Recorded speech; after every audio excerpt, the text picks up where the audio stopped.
कूजे बोल बम का नारा।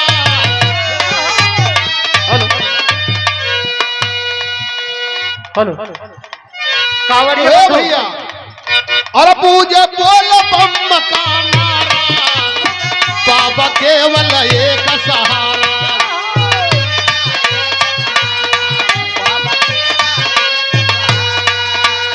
और पूजे बोल बम का नारा, बाबा केवल एक सहारा।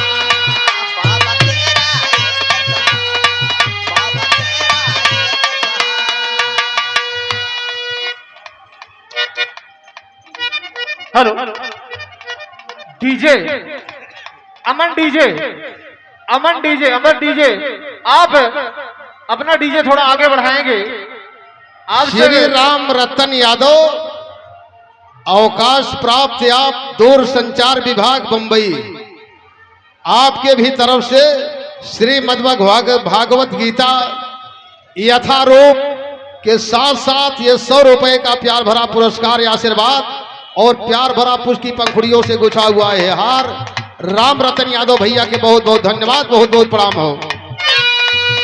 चलता रहेगा भाव। देखिए ये भंडारा है, केहू भोजन करे, केहू हंसे, केहू मस्त रहे, भगवान भोलेनाथ का ये भाव है।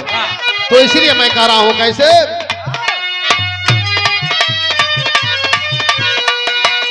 अरे कूजे बोल बम का नारा, बाबा केवल एक